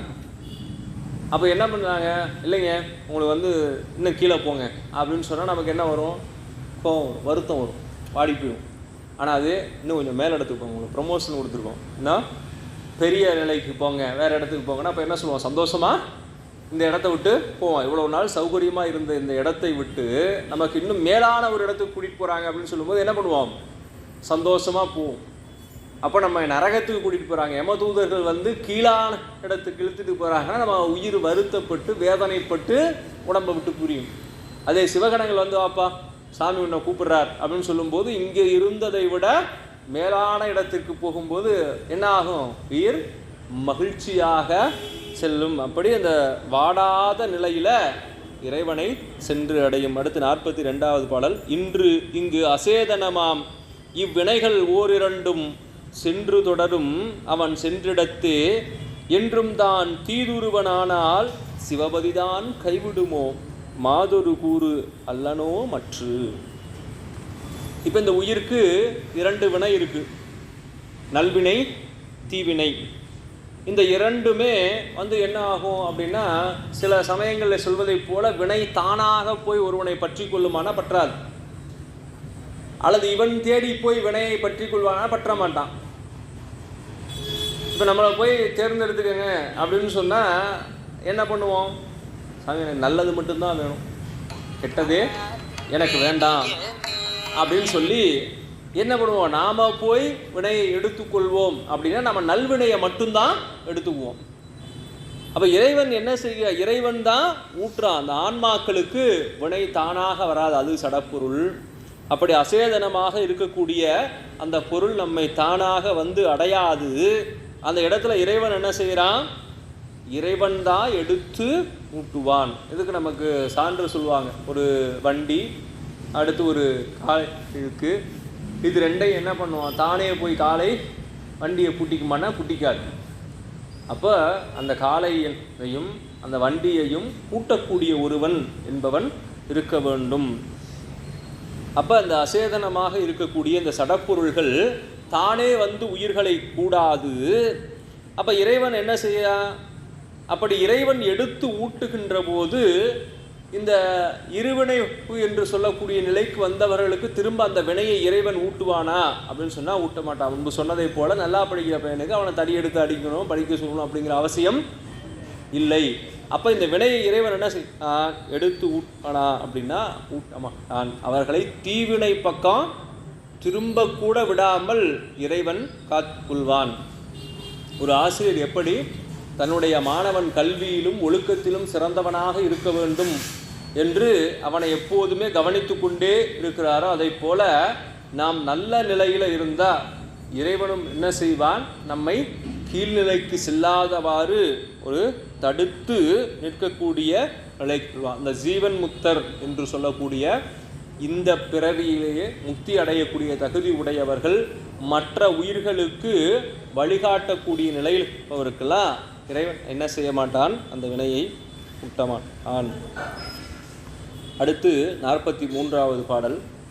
அனாதி சிவன் உடைமையால் எவையும் ஆங்கே அனாதி என பெற்ற அணுவை அனாதியே ஆர்த்த துயர் அகல அம்பிகையோடு எவ்விடத்தும் காத்தல் அவன் கடனே கான். முன்பு சொன்னதை போல கேவல நிலையிலும் சகல நிலையிலும் அடுத்து சுத்த நிலையிலும் 3 நிலையிலும் நமக்கு அருள் செய்யக்கூடியவன் சிவபெருமான் ஒருவனே. இப்போ முதல்ல என்ன சொல்றார், அனாதி சிவன் உடைமையால். எப்போ சிவன் நமக்கு 3 பொருட்கள் சொல்றாங்களே, முப்பொருள் உண்மை, பதி பசு பாசம் என பகர் 3இல் பதியினை போல் பசு பாசம் அனாதி. பதியினை சென்று அணுகா பசுபாசம், பதி அணுகில் பசுபாசம் நில்லாதே திருமந்திரத்தில் சொல்லியிருக்காரு இல்லையா. அதை போல இந்த காற்றார் அனாதி சிவன் உடைமையால் எப்போதும் இருக்கக்கூடிய இறைவனுடையனால் எவையும் ஆங்கே அனாதி என பெற்ற அணுவை எப்போதும் இருக்கக்கூடிய இந்த உயிர் அனாதியே இருக்கக்கூடிய உயிரை அனாதியே ஆர்த்த துயரகல அனாதியே நம்ம என்ன பற்றி கொண்டிருக்கின்றது ஆணவமலம் பற்றி கொண்டிருக்கின்றது அது அகல அம்பிகையோடு எவ்விடத்தும் காத்தல் அவன் கடனே கான். இப்படி அனாதி கேவலம் என்று சொல்லக்கூடிய அந்த நிலையிலும் அடுத்து கருவிகரணங்களோடு இருக்கக்கூடிய சகல நிலையிலும் அடுத்து முக்தி பேறு பெறக்கூடிய சுத்த நிலையிலும் எல்லா இடத்திலும் நம்மை காக்கக்கூடிய கடமை யாரிடத்தில் இருக்கு? சிவபெருமானுக்கு உரியது என்று சொல்றார். அடுத்து 44வது பாடல். தம்மில் சிவலிங்கம் கண்டு அதனை தாம் வணங்கி தம் அன்பால் மஞ்சன நீர் தாம் ஆட்டி தம்மை ஒரு பூவாக பூ அழியாதே கொடுத்து பூசித்தால் ஓவாமை அன்றே உளன். அப்போ என்ன செய்யணும்? இந்த அகப்பூசை அகத்திலே இறைவனை பூசிக்கின்ற நிலை. தம்மில் சிவலிங்கம் கண்டு நம்முடைய பெருமானை கண்டு அதனை தாம் வணங்கி அதை நாம் வணங்கி தம் அன்பால் மஞ்சன நீராட்டி அன்பால் அந்த திருமஞ்சனம் ஆக இருக்கக்கூடிய வழிபாடுகளை எல்லாம் செய்து தம்மை ஒரு பூவாக பூ அழியாதே கொடுத்து இந்த அகத்தில் இருக்கக்கூடிய மலரை ஆன்மபோதத்தோடு இறைவனுக்கு அதை சாத்தி வழிபாடு செய்கின்ற போது ஓவாமை அன்றே உளன். அப்போ இறைவன் என்ன செய்கிறான்? அவ்வாறு இந்த ஆன்ம நிவேதனம்னு சொல்லுவாங்க. இறைவா, இந்த ஆன்மா உன்னுடையது, உனக்கானது, எனக்கென்று எந்த இச்சையும் இல்லை, எல்லாம் என் இச்சையாவது ஒன்றும் இல்லை, என் செயலாவது யாதொன்றும் இல்லை, எல்லாம் நின் செயலே என்று இறைவனிடத்திலே இந்த ஆன்மாவை ஒப்புவிக்க அப்போது இறைவன் என்ன செய்வான்? அங்கே உள்ளத்திலே தோன்றி நின்று அருள் செய்வான். தன்னை பெறுவதன் மேல் 45வது தன்னை பெறுவதன் மேல் பேறு இலை தான் என்றும் தன்னைத்தான் பெற்றவன்தான் ஆரெண்ணில் தன்னாலே எல்லாம் தன்னுள் கொண்டு கொண்டதனை கொள்ளாதே எல்லாமாய் நிற்கும் இவன். அப்ப இறைவன் என்ன செய்கிறான்? நம்முடைய உள்ளத்திலே இருந்து அருள் செய்கிறான். நம்ம என்ன செய்கிறோம்? ஒரு கட்டத்தில் இறைவனுடைய அருள் கிடைத்த உடனே நான் இறைவனுடைய அருளை பெற்று விட்டேன் அப்படின்னு நமக்குள்ள ஒரு நினைவு வருது. அப்போ அங்கே என்ன வந்துருச்சு? நான் அப்படிங்கிற ஆணவம் வந்துருச்சு. அப்போ நம்ம என்ன செய்யணும் அப்படின்னா, ஒரு இறைவனுடைய அருள் குறிப்பு நமக்கு கிடைக்கும். அருள் குறிப்பு நமக்கு கிடைத்தோன்னு, ஆகா பார்த்தீங்களா இறைவனுடைய அருள் நமக்கு கிடைச்சிருச்சு அப்படின்னு சொல்லி நம்மை அங்கே முன்னிறுத்தக்கூடாது. அப்படி நம்மை முன்னிறுத்தினா என்ன ஆவாங்க அப்படின்னு சொன்னால், அவங்க ஒரு கட்டத்தில் இல்லாமல் போயிடுவாங்க. அப்போ என்ன செய்யணும்? அப்போ இறைவனை முன்னிறுத்தணும். நம்முடைய அருளாளர்களுடைய வாக்குகளை எல்லாம் பார்த்துட்டே வாங்க. நால்வர் பெருமக்கள் மற்றும் பின்னால் அருளாளர்களுடைய வாக்குகளை எல்லாம் இறைவனுடைய அருள் பெறுவதற்கு முன்னால் அவர்களிடத்தில் இருந்த அன்பும் பணிவும் இறைவனுடைய அருள் பெற்றதற்கு பின்னால இன்னும் பல மடங்கு அதிகமாக இருக்குமே ஒழிய குறைஞ்சிருக்காது. ஆனால் நமக்கு என்ன ஆகும் அப்படின்னு சொன்னால், சாதாரணமாக இருக்கிறவங்களுக்கு இறைவனுடைய அருள் கொஞ்சம் கிடைச்சிருச்சுன்னா உடனே என்ன சொல்லுவோம்? நான் தான் இறைவன், நான் சொல்கிறத தான் இறைவன் கேட்பார். அப்போ இறைவன் வேறு, நான் வேறு அல்ல அப்படிங்கிற ஆணவம் வந்துடும். ஆணவம் வந்தால் என்ன ஆகும்? முன்ன சொன்னதை போல இருளாவது தன்னை காட்டும், ஆணவம் தன்னையும் காட்டாது, அந்த நிலைக்கு போயிடுவோம். அப்படியெல்லாம் இல்லாமல் அருள் பெற்ற போதும் தன்னை நினையாது இறைவனை யார் நினைகிறார்களோ அவர்களுக்கு அந்நிலையிலேயே இறைவன் எல்லாமாக அவர்களுடைய உணர்வுக்குள் உணர்வாய், அறிவுக்குள் அறிவாய். அதாவது என்னென்னா, விஞ்ஞானகலர் நிலைக்கு இந்த ஆன்மாவை கொண்டு போகுது. அப்போ தான் அவரவர்களுக்கு எப்படி இறைவன் உணர்த்துவார்? விஞ்ஞானகலர் ஆன்மாக்களுக்கு இறைவன் என்ன உணர்த்துறான்? அறிவுக்குள் அறிவாய் நின்று உணர்த்துறான். அடுத்து பிரளயாகலருக்கு மான்மழு ஏந்திய அந்த திருவடிவத்திலே வந்து அருள் செய்கிறான். அடுத்து சகலராகிய நமக்கு மானிட சட்டை தாங்கிய குருவடிவமாக வந்து அருள் செய்கின்றான். அதனால் அந்த மூலமலம் என்று சொல்லக்கூடிய ஆணவனுடைய தன்மை மட்டும் சிறிது எப்படி இருக்கக்கூடியவர் அந்த விஞ்ஞானகளருக்கு இறைவன் அவர்களுடைய உணர்வுக்குள் உணர்வாய் அறிவுக்குள் அறிவாய் நின்று உணர்த்துகின்ற தன்மையில் இறைவன் உள்ளே இருந்து ஆட்கொள்ளக்கூடிய நிலையை இங்கே காட்டுறார். அடுத்து 46வது பாடலில் துன்பமாம் எல்லாம் பரவசனாய் தான் துவலில் இன்பமாம் தன்வசனாய் தான் இருக்கில் என்பதனால் நின்வசனாயே இருக்க நின்னுடனாம் நேரிழையாள் தன்வசனாயே இருப்பன் தான். அப்போ உயிர்கள் என்ன பண்ணும், இந்த புலன்கள் வழி நின்று துன்பப்பட்டு கொண்டே இருக்கும். அப்படி இல்லாமல் இறை சிந்தனையிலே இருந்தால் என்ன ஆகும் அப்படின்னா இந்த துன்பம் நீங்கி இன்பம் கிடைக்கும். அதனால நாவுக்கரசு பெருமான் சொன்னார், இன்பமே என்னாலும் துன்பம் இல்லை. நாம் இன்னைக்கு சொல்ல முடியுமா இன்பமே என்னாலும் துன்பம் இல்லை அப்படின்னு நம்மளால் சொல்ல முடியுமா? நமக்கு பல தீவுகள் இருக்குது. ஏன்னா உலகத்தையும் நினச்சிக்கிறோம், இறைவனையும் நினச்சிக்கிறோம். இரண்டும் மாறி மாறி வர்றதுனால நமக்கு இன்பமும் துன்பமும் மாறி மாறி கிடைக்குது. ஆனால் அவர்கள் எப்போதும் இறை சிந்தனையில் இருக்காது. யாராவது சொல்ல முடியுமா? நம்மளை யாராவது வந்து ஒரு திட்டாங்கன்னா கூட, ஆனால் இவ்வளவு சாமி கும்பிட்டு சாமி நமக்கு இன்றைக்கி போய் இவ்வளவு ஒரு திட்டு வாங்கி வச்சிருக்காரு அப்படின்னு நினைக்கிறோம். ஆனால் யோசிச்சு பாருங்க, திருநாவுக்கரசு பெருமானை சுண்ணாம்பு காலவாயில் உள்ளே கொண்டு போய் போடுறாங்க. அவர் என்ன சொல்கிறார், இன்பமே என்னாலும் துன்பம் இல்லை. அடுத்து என்னென்னலாம் பண்ணுறாங்க, என்னென்ன பண்ணாங்க? கல்லை கட்டி கடலில் போட்டாங்க. அப்புறம் யானையை வைத்து தலையை இடறச் செய்தார்கள், முயற்சி பண்ணாங்க. அப்புறம் விஷம் கொடுத்தாங்க, சிறை வைத்து அவருக்கு விஷம் கொடுத்தாங்க. இப்படி என்ன வகையிலாவது அவரை முயற்சி பண்ணாங்க. இப்படியெல்லாம் பண்ணால் நாம் என்னைக்காவது பார்த்து இன்பமே என்னாலும் துன்பம் இல்லை அப்படின்னு சொல்லுவோமா? அப்படின்னு சொல்ல மாட்டோம்.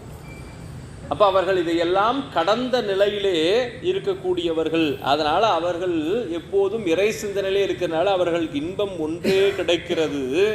அப்படி இருந்ததுனால தான் அவர்களிடத்திலே இறைவன் வசப்பட்டு நின்றான், அவர்களுக்குரிய வசமாக. அதனால தான் வேறு யாராலும் செய்ய முடியாத சாதனைகளை எல்லாம் அவர்கள் செய்தார்கள். இறந்தவர்களை உயிர்ப்பித்தார்கள், பேச முடியாதவர்களை பேச வைத்தார்கள், நோயிலே பல நோய்களிலே துன்பப்பட்டவர்களையெல்லாம் அந்த நோய்களை எல்லாம் நீக்கி அருள் செய்தார்கள். அப்படிங்கிறத இங்கே நாம் நினைவு கூறணும். அடுத்து 47வது பாடல், செத்தாரே கெட்டார் கரணங்கள் சேர்ந்து அதனோடு ஒத்தாரே யோகபரர் ஆனவர்கள் எத்தாலும் ஆறாத அக்கரணத்து ஆர்ப்புண்டு இங்கு அல்லாதார் பேராமல் செல்வர் அதன் பின்.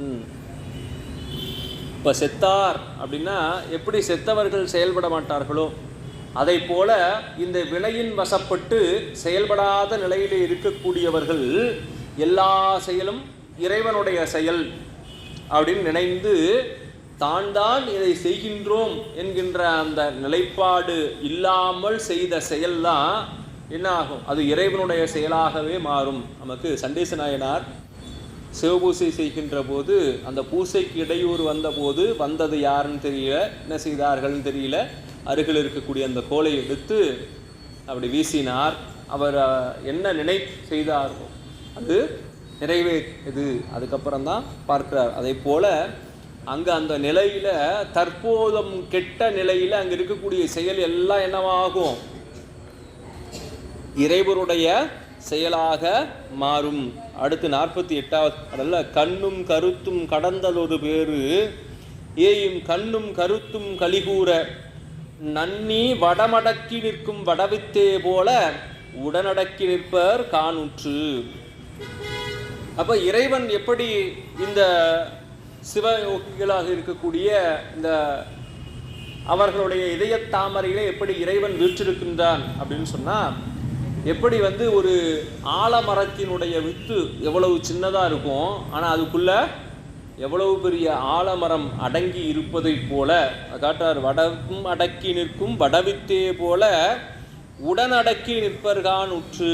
அப்போ கண்ணும் கருத்தும் எப்போதும் சிந்தையிலே சிவத்தை வைத்தவர்கள் அவை பிராட்டி சொல்றார். இறைவனோ தொண்டர் உள்ளத்து ஒடுக்கம் தொண்டர்தம் பெருமை சொல்லவும் பெரிதே என்று. அப்போ இறைவன் எங்கு இருக்கின்றான் நமக்கு பின்னால் சிவஞான சொல்றார் இல்லையா, மாலர நேயம் மலிந்தவர் வேடமும் ஆலயம் தானும் அரணெனத் தொழுமே.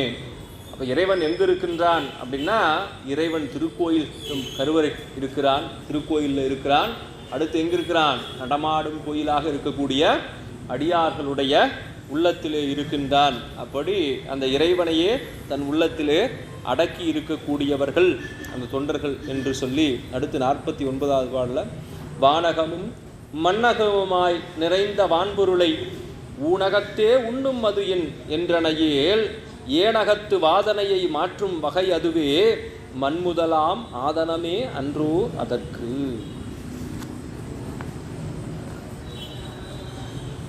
அப்போ இங்கே சீடர் எப்பா இது எப்படின்னு நீ கேட்கிறாயா, எப்படி வானகம் மன்னகம் இவை அனைத்தையும் கடந்து நிற்கக்கூடிய இறைவனை என்னுடைய உள்ளத்திலே எப்படி நான் நினைத்து அவரை இங்கே அடக்கி வைப்பது அப்படின்னு கேட்டாயால், ஏனகத்து வாதனையை மாற்றும் வகை அதுவே. இந்த மலவாசனை அப்படின்னு சொன்னால், அதாவது சொல்லுவாங்க, நமக்கு உதாரணம், இந்த பெருங்காயத்தை எடுத்ததுக்கு பின்னாலேயும் அந்த டப்பாவில் அந்த பெருங்காய வாசம் இருப்பதை போல வாசனாமலம்னு அதுக்கு பேர்.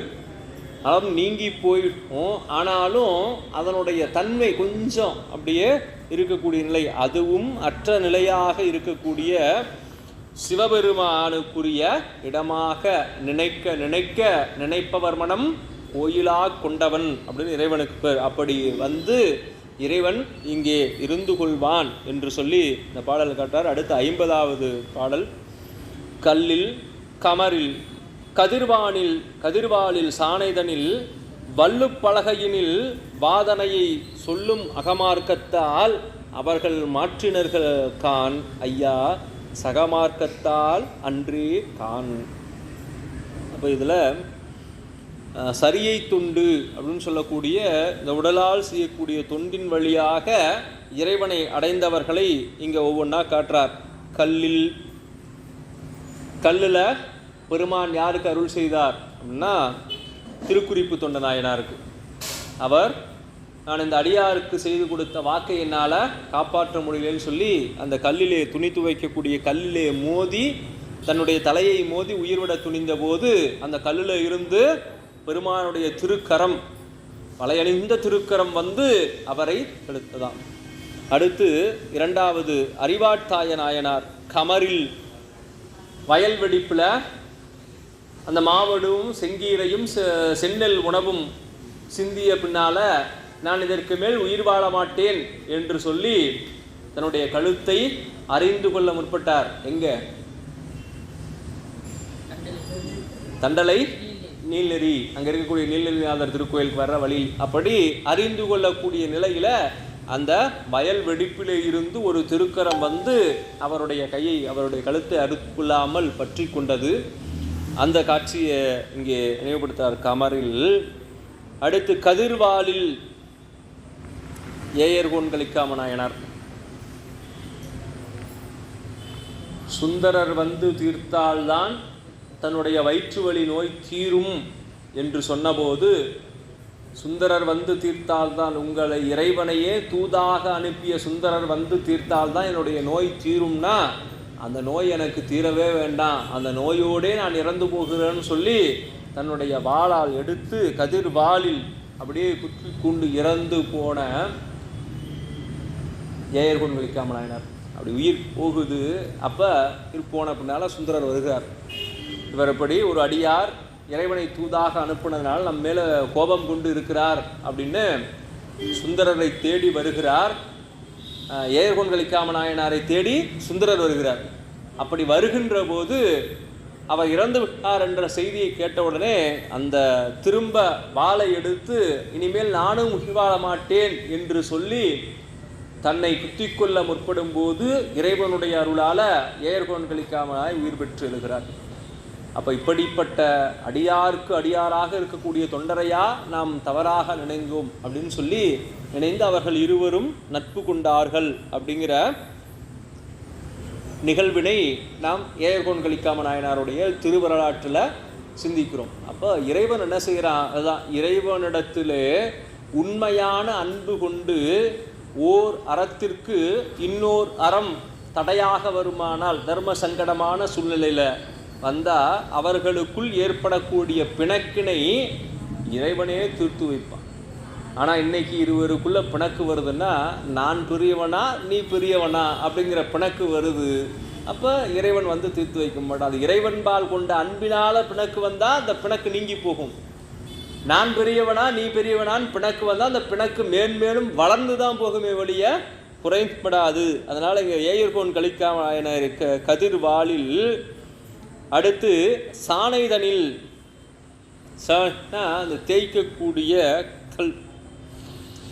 மூர்த்தி நாயனாருடைய வரலாறு இங்கே சொல்கிறார். சந்தனத்தை தேய்த்து சந்தனக்கட்டை கிடைக்காம அந்த பகை மன்னன் செய்த உடனே, கர்நாடக மன்னன் செய்த உடனேயே என்ன செய்கிறார், உடனே இறைவன்கிட்ட போய் என்ன கேட்டார். அவர் ஒன்றுமே கேட்கல.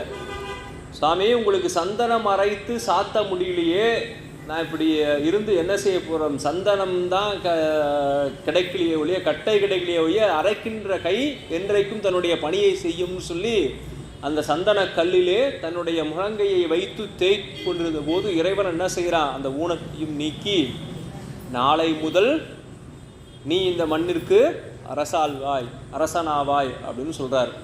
யோசிச்சு பாருங்க, மூர்த்தி நாயனார் என்ன கேட்டார் இறைவனிடத்தில்? ஏதாவது வாய் விட்டு கேட்கல. அதனால தான் அடியார்கள் மனம் நோகும்படி செய்யாதீங்கன்னு திரும்ப திரும்ப சொல்கிறது. எதற்காக அப்படின்னா, அவர்கள் மனம் நொந்தால் இறைவன் அதற்கு காரணமானவர்களை இல்லாமலே செய்திடுவான். அதனால் அந்த மாதிரி இடையூறுகளை எல்லாம் யாருக்கும் அடியார்கள் துண்டு செய்கிறாங்கன்னா அவங்களுக்கு இடையூறு செய்யவே கூடாது. செய்தால் அவர்கள் மனதால் நொந்தாங்கன்னா சாமி உடனே எதையாவது அனுப்பிடுவார். இப்போ திரும்ப அனுப்பிட்டு இருக்கிறாருன்னு கேள்விப்படுறோம். மறுபடியும் கொரோனா என்ன நிலைமை ஆக போகுதுன்னு தெரியல. அப்போ நம்ம என்ன செய்யணும்னு தெரியல. இறைவனுடைய கருணையால் நம்முடைய இறைவனிடத்தில் வேண்டிட்டு எல்லோரும் பூசையில் தங்களுடைய பூசையில் பெருமானே போதும், போன முறையே பலத்தை அடி வாங்கிட்டோம், இனி நாங்கள் நல்லவர்களாக இருக்கிறோம், தடி கொண்டு அடிக்காதீர்கள் அப்படின்னு இறைவனிடத்தில் வேண்டும். அப்போ மூர்த்தி நாயனார் மனத்தால் ஒரு கொஞ்சம் கலங்கிருந்த போதே அந்த மன்னன் இறந்து விட்டான் அப்படின்னு சொன்னால், மெய்த்தொண்டர்களுடைய மனதை கலக்கமடைய செய்தால் அவர்கள் வாழ்க்கையில் எந்த வகையிலையும் முன்னேறவே முடியாது என்பதையும் நம்ம நினைவில் கொள்ளணும். அப்படி சாணைதனில் வல்லுப்பலகையினில், வல்லுப்பலகைனா இந்த சூதாடக்கூடிய இடம், மூர்க்க நாயனார் அவர் அதன் மூலமாக பொருள் பெற்று அடியார்களுக்கு அன்னம்பாளிப்பு செய்து அந்த தொண்டை செய்தார். பலகையினில் வாதனையை சொல்லும் மகமார்க்கத்தால் அவர்கள் மாற்றினர்கான். இதையெல்லாம் அவர்கள் எப்படி மாற்றினார்கள்? இந்த வகையில் இறைவனை நினைந்து செய்ததனால கல்லிலே இறைவனுடைய அருள் கிடைத்தது, அடுத்து கமரில் வயல் வெடிப்பிலே கிடைத்தது, அடுத்து வாளிலே கிடைத்தது, அடுத்து அந்த சந்தன கல்லில் கிடைத்தது, அடுத்து திரும்ப இவருக்கு அந்த வல்லுப்பலகை என்று சொல்லக்கூடிய அந்த சூதாடக்கூடிய அந்த கட்டங்களில் இருந்து கிடைத்தது. அப்படி இவர்கள் அந்த நிலையில இறைவனையே நினைந்து இருந்ததனால அவர்களுடைய வினையை மாற்றிக்கொண்டார்கள். எதனால் அப்படின்னா, அவர்களுள் சகமார்க்கத்தால் அன்றே கான். அந்த தூய அன்பு இறைவனிடத்தும் இறைவனுடைய அடியார்களிடத்திலும் இருந்த அந்த தூய அன்பே இவ்வாறு அவர்களை செயல்பட வைத்து அவர்களுடைய வினையை நீக்கி இறைவனை அடைந்தார்கள் என்று சொல்லி 50வது பாடத்தோட நாம் இன்றைய வகுப்பினை நிறைவு செய்கின்றோம். இந்த சொற்பெருக்கில் ஏதேனும் சொற்குற்றமோ பொருட்குற்றமோ செய்திருந்தால் அது அடியனுடைய சிற்றறிவின் பாற்பட்டது என்றும் நிறைகள் இருந்தால் இந்த ஞானாசிரிய பெருமகனார் ஜானகிராம் ஐயா அவர்களுடைய அருட்கருணையை சார்ந்தது என்று சொல்லி நல்லதொரு வாய்ப்பிற்கு நன்றி கூறி நிறைவு செய்கின்றோம்.